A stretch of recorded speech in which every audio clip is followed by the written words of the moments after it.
बहुरिया, कहाँ गई हो? जल्दी आओ, मुझे कुछ कहना है। आ रही हो क्या? जी माँ जी, हाँ मैं आ गई। क्या कह रही थी आप? आपको कुछ कहना था मुझसे?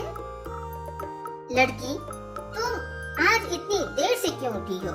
सुबह के 6 बज गए हैं और आज तुम 6 बजे उठी हो। तुम्हें कोई डर है कि नहीं? मेरे घर में ये सब नहीं चलने वाला है। पता है ना, यहाँ रहना है तो सुबह 4 बजे तुम्हें उठना ही होगा। माँ जी, आपको तो पता ही है ना कि मैं हर रोज 4 बजे सुबह सवेरे उठ जाती हूँ।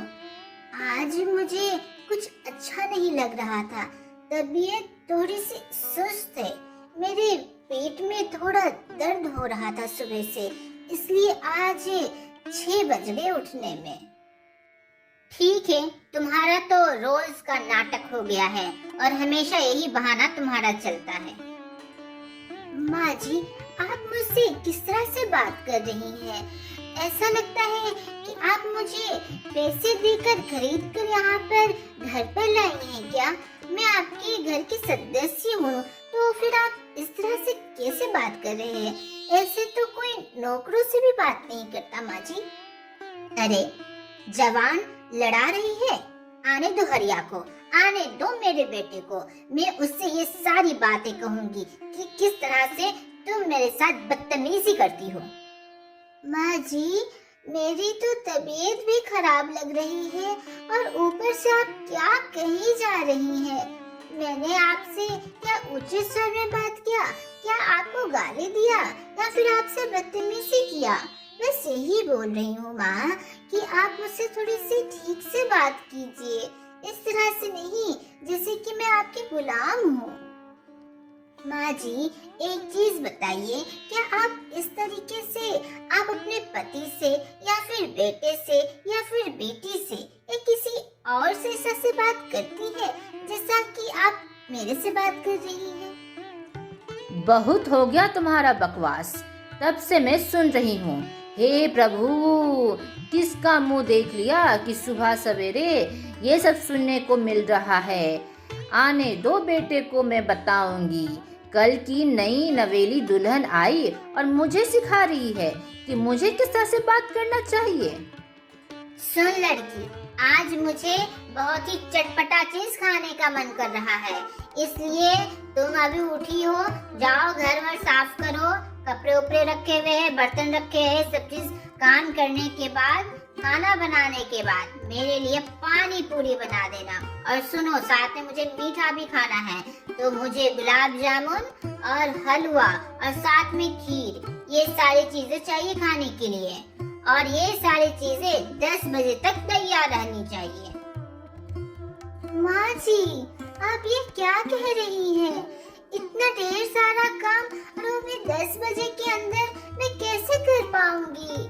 3-4 घंटे के अंदर ये इतनी सारी चीजें कैसे बना पाऊंगी? और आपको पता है ना कि आज मेरा पेट बहुत दर्द कर रहा है माँ।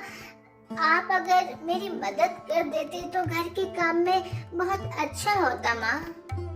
जितना बोला है उतना ही किया करो, ज्यादा अपना दिमाग लगाने की जरूरत नहीं है। और अब से मैं काम करूं, अपने घर पर मैं काम करूं, अब ये नौबत आ गई है, ड्रामेबाज बहू। रेखा के पास कोई और चारा नहीं था। उसके पेट का दर्द भी काफी बढ़ रहा था और वह घर के कामों में लगी हुई थी। ये कहानी है काशीपुर गांव की, जिसमें रेखा अपने सास ससुर और पति हरिया के साथ रहा करती थी।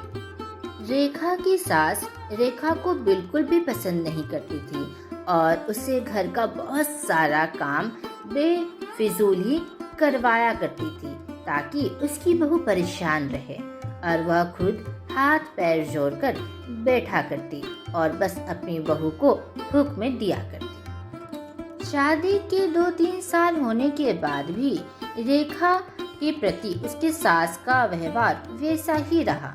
रेखा सोचती कि हो सकता है कि उसकी सास का व्यवहार अच्छा हो जाए और उसके सास में प्यार की भावना जाग जाए, परंतु ऐसा कुछ भी नहीं हुआ।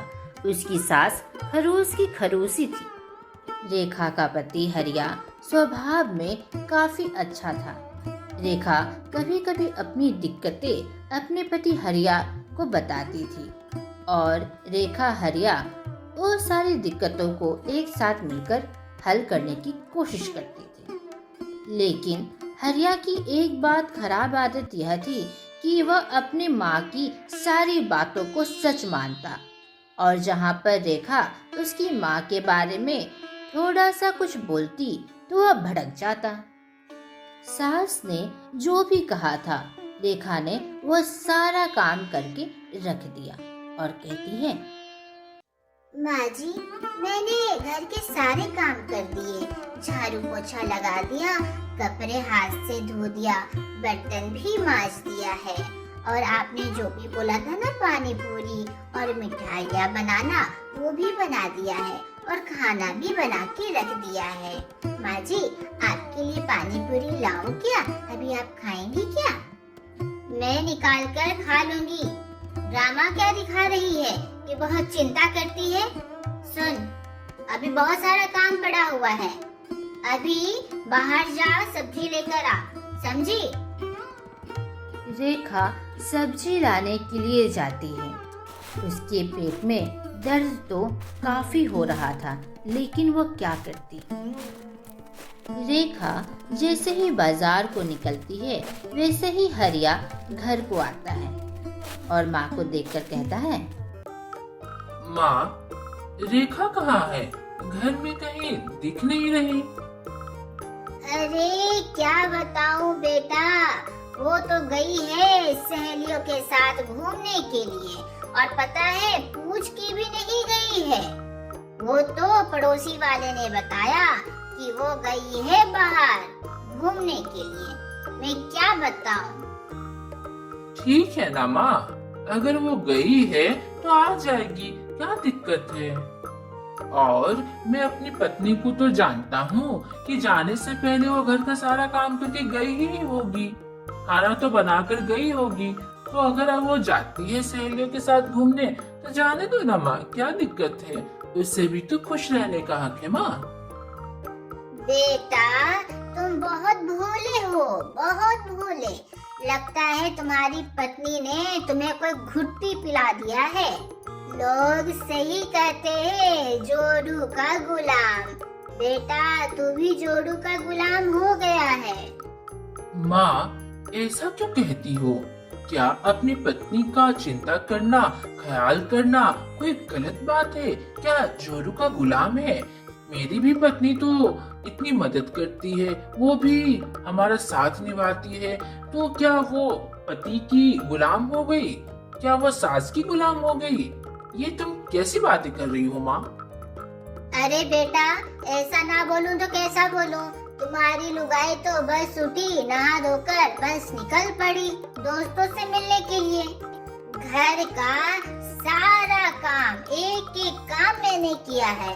सुबह में उठकर झाड़ू लगाया है, पोछा लगाया है, बर्तन पड़े हुए थे रात के बेटा, वो मैंने धोया है, कपड़े धोए हैं, फिर खाना बनाया है और साथ में तुम्हारी लुगाई का फरमाइश था कि पानी पूरी खाना है माँ जी, तो मैंने पानी पूरी बनाई है उसके लिए और मिठाई भी बोली थी तो ही बना के रखा है, समझा? माँ, क्या तुम सच कह रही हो? तुम इतनी बूढ़ी होकर इतना ढेर सारा काम की? वो आती तो वो कर लेती ना माँ, लेकिन उसे खाना बना के जाना चाहिए था। उसे पता है कि उसका पति आता है, उसे पता है कि यहाँ पर सास ससुर बूढ़े हैं, मेरी माँ से इतना काम नहीं हो पाएगा, इतना तो करके जाती। माँ, आने दो, रेखा को मैं बताता हूँ, मैं उससे बात जरूर करूँगा। ठीक है बेटा, मैं कुछ कहना नहीं चाहती थी, लेकिन क्या करूं? अभी तुम बात कर रहे थे तो मुंह से निकल गया। रेखा जब घर आती है तो हरिया रेखा से कहता है, भगवान, आज मुझे बहुत ही दुख हो रहा है कि मेरी शादी तुमसे हुई। मैं तो तुम्हें अच्छा मानता था, लेकिन ये क्या तुमने घर में नाटक लगा के रखा है? मेरी माँ सारा घर का काम करती है और तुम बाहर में मजे करती हो। हे भगवान, मुझे यकीन नहीं हो रहा है कि मुझे ऐसी पत्नी मिली है और तुम मुझे बताती हो कि कमर दर्द हो रहा है, पैर दर्द हो रहा है, आज घर में इतना काम था। तुम कुछ काम नहीं करती, सारा काम मेरी माँ करती है और मैं जब घर आता हूँ तो मुझे बताती हो कि सारा काम तुमने किया। अजी, ये क्या हो गया है आपको? आप इतना गुस्सा क्यों कर रहे हैं? और बात क्या हुई है? ये काम को लेकर ये सारी चीजें क्या बोल रहे हैं? मुझे कुछ समझ में नहीं आ रहा। ज्यादा दिखावा मत करो। तुम अभी सहेलियों के पास गई थी ना घूमने के लिए, और कितने बजे आई हो? 4-5 घंटा इतना समय लगा कर आई हो। सुबह में काम करके जाना चाहिए था ना, कम से कम खाना तो बना के जाती। मेरी माँ इतनी बूढ़ी हो गई है, घर का सारा काम की और तुम्हारा फरमाइश भी झेल रही है कि पानी पूरी तुम्हारे लिए बना रही है, मिठाई बना रही है, घर का सारा काम की। इतना काम करवाओगी क्या मेरी बूढ़ी माँ से? तुम्हें थोड़ा सा भी शर्म नाम का कोई चीज नहीं है क्या? अजी, ये क्या कह रहे हैं? सुबह तो उठकर सारा काम तो मैंने किया और माँ को खाना था पानी पूरी और मिठाइयाँ खानी थी, मीठा उनको खाने का मन था तो मैं बना कर गई थी, घर का सारा काम करके गई थी और कहीं घूमने नहीं गई थी। माँ जी ने कहा था कि बाजार से सब्जियाँ लेते आना। दरअसल बाजार में सब्जियाँ मिल नहीं रही थी, इसलिए थोड़े दूर वाले बाजार में चली गई थी, इसलिए मुझे आने में देरी हो गई और पैदल आई ना, मेरे पास पैसे नहीं थे ना, तो देर तो हो ही जाएगी। आपको कौन कह दिया कि मैं काम करके नहीं गई और मैं सहेली के पास गई हूँ घूमने के लिए? आपको आखिर ये सारी चीजें कौन कहा गया? अरे, माँ ने तो कहा था कि सारा काम उन्होंने किया है, तुम्हारे लिए इतनी फरमाइशी चीज बना के भी रखी है और तुम सहेलियों के पास गई थी घूमने के लिए, तो मुझे लगा कि माँ ठीक ही कह रही होगी। सुनिए जी, एक बात कहती हूँ, बुरा मत मानिएगा। देखिए, शादी हुए 3 साल हो गए, लेकिन माँ जी ने मुझे अभी तक अपनाया नहीं है। आपको पता नहीं है कि माँ जी मेरे से किस तरह से व्यवहार करती है। आपको पता है, आज मेरे पेट में बहुत ही कष्ट था, बहुत पेट दर्द हो रहा था, लेकिन माँ जी ने जैसा जैसा काम करने को कहा मैं सब करके गई जी। तब भी माँ जी अगर ऐसा आपसे कहती हैं तो मैं क्या कहूँ? आप थके हारे घर आते हैं, मैं आपको घर की छोटी छोटी बातें नहीं बताना चाहती। मुझे लगता है अगर ये सारी चीजें बताऊंगी तो आपको खराब लगेगा और आप अपनी माँ के बारे में सब सुनकर, मुझे पता है किसी बेटे को अच्छा नहीं लगेगा, इसलिए मैं बहुत कम ही आपको ये सारी चीजें बताना चाहती हूँ। लेकिन आज तो ये नौबत आ गया कि आप मेरे पर शक करने लगे और आप तो आज मेरे पर इतना गुस्सा कर रहे हैं जैसा कि मानो आज आप तो मुझे पीट दोगे। अजी, मैं आपकी माँ से इतना काम क्यों करवाऊंगी? वो तो मेरी भी माँ है ना। अब वो 80 साल की हो गई है, वो क्या ही मेरी मदद करेंगी। हाँ, छोटे मोटे अगर वो काम कर देंगी तो मुझे मदद हो जाएगा, जैसे सब्जी काटना या फिर कपड़े मोड़ कर रखना, इतना थोड़ा बहुत अगर मदद कर दिए तो इतना भी मदद मेरे लिए काफी है। लेकिन अगर वो ना भी करे तो मुझे कोई दिक्कत नहीं है जी। लेकिन दिक्कत इस बात से है कि उनके कारण हमारा रिश्ता खराब हो रहा है, तो ये तो सोचने वाली बात है ना। नहीं भगवान, मुझे तुम्हारी बातों पर यकीन नहीं हो रहा है। तुम झूठ बोल रही हो और तुम मेरी माँ के प्रति मुझे भड़का रही हो। अजी, देखिए, अभी ससुर जी तो यहाँ पर है नहीं, वो गांव गए हैं, तो घर में बस 3 ही लोग हैं ना। आप कल खेत मत जाइएगा और आप यहाँ पर घर में छिप कर रहिएगा। आप अगर 1-2 दिन भी घर में छिप कर रहेंगे तो आपको दूध का दूध और पानी का पानी सब चीज समझ में आ जाएगा। आप एक काम कीजिए, एक अलमारी लाइए, उसके अंदर आप छिप जाइएगा। मैं आपको खाना पानी देते रहूंगी, किसी को पता नहीं चलेगा। और और घर में क्या बातचीत होती है, कैसा मेरे से व्यवहार किया जाता है, आपको सब समझ में आएगा। फिर क्या था, दूसरे दिन हरिया ने घर में एक अलमारी लाई। अलमारी के अंदर वह छिप गया। सुबह होने के बाद सास रेखा से कहती है, ए लड़की, आज इतनी देरी क्यों हो गई? 4:30 बजे कोई उठता है? मैंने बोला है ना कि इस घर में रहना है तो 4 बजे ही उठना होगा। 4:30 बजे क्यों उठी? माँ जी, मैंने आपको कल बताया था ना कि मेरे पेट में दर्द हो रहा था। वह दर्द अभी भी नहीं गया है और अभी भी पेट में काफी दर्द है। तभी मैंने कल सारा काम किया, आपको तो पता ही है ना। और आपके लिए बहुत सारी चीजें भी बनवाई, बाजार जाके सब्जियां भी लाई। आप तो सब जान ही रही है ना। तो तू नहीं करेगी तो कौन करेगा? मैं जो भी बोलूंगी वो तुम्हें करना ही होगा, अगर तुम्हें इस घर में रहना है तो। और सुन ले, 4 से 4:30 नहीं होना चाहिए, चाहे तुम्हारा पेट दर्द हो या फिर पैर दर्द हो या सर दर्द हो। समझ में आया? नहीं तो अपने बेटे हरिया से बोल के तुम्हारी शिकायत कर दूंगी। मेरा बेटा तुम्हें धक्के मार के घर से बाहर निकाल देगा। माँ जी, फिर से आप मेरे से किस तरह से बात करने लगी हैं? कल आपको मैंने समझाया था ना, इस तरह से नहीं बोलना चाहिए, इस तरह से बात नहीं करना चाहिए। ज्यादा तेज बनती है। सुन, घर का सारा काम कर, झाड़ू पोछा बर्तन, कपड़े भी रखे हैं, कपड़े भी धो, खाना बना ले। और उसके बाद 10 केजी आम किसी से मंगवाया था, किचन में रखे हुए हैं।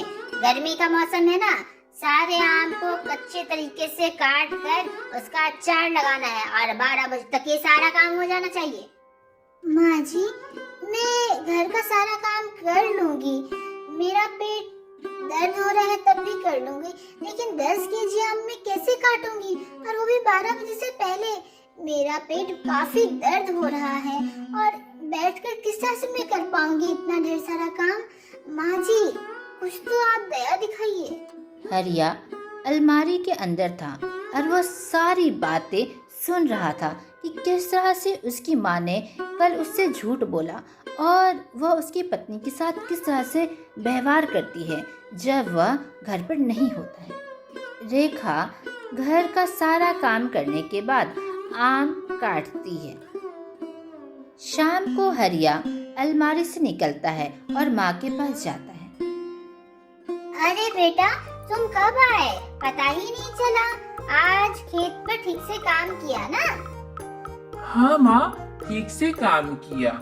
और आज आप क्या किए? रेखा ने घर में काम किया कि नहीं किया? अरे बेटा, क्या बताऊं, तेरी पत्नी आज फिर से सहेली के यहाँ चली गई। घर का सारा काम इस बूढ़ी हड्डिया ने की है। इतनी बूढ़ी होकर मैं सारा काम की एक करके, और पता है आम भी मैंने काटे, अचार भी लगाया। बेटा, ऐसे में तो मेरी तबीयत खराब हो जाएगी बेटा। माँ, एक काम करता हूँ कि मैं रेखा को लेकर शहर चला जाता हूँ, वहीं रहूंगा और यहाँ पर एक नौकर को रख देता हूँ। वह खाना बनाकर घर का सारा काम भी करेगा और पिताजी और आपका ख्याल भी रखेगा। मेरी पत्नी तो आपको बहुत ही कष्ट देती है, ऐसी पत्नी रहने से क्या ही फायदा है। माँ, मुझे माफ करना कि तुम्हें अच्छी बहू नहीं मिली। मैं नहीं चाहता कि सिर्फ बहू के कारण इस घर में कलेश हो।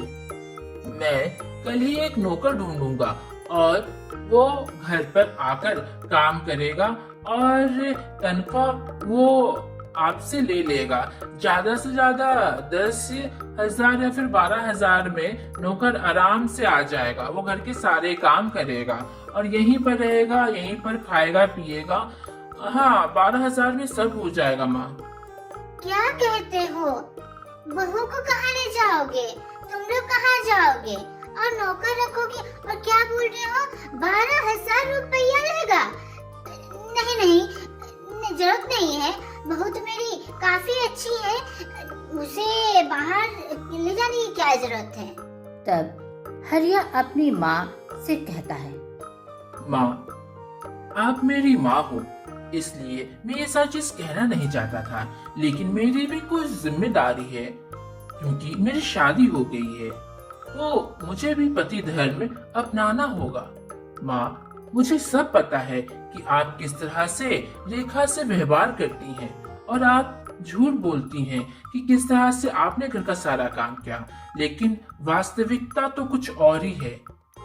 आपको बहुत ही अच्छी बहू मिली है, लेकिन आपको उसका कद्र नहीं है। मैंने तो सोचा था कि शादी आप लोगों ने इसलिए करवाई क्योंकि आपको भी घर में एक बहू चाहिए थी, एक बेटी चाहिए थी, लेकिन आपने तो उसे गुलाम बना के रख दिया। माँ, मुझे नहीं अच्छा लगता है कि मेरी पत्नी से कोई इस तरह से बात करे। मेरी पत्नी मेरा परिवार है, आपका परिवार नहीं है तो ठीक है ना, आपने उसे नहीं अपनाया है, ठीक है, मैं ले जाता हूँ अपनी पत्नी को, लेकिन मेरी पत्नी आप ही कारण दुख क्यों सहे?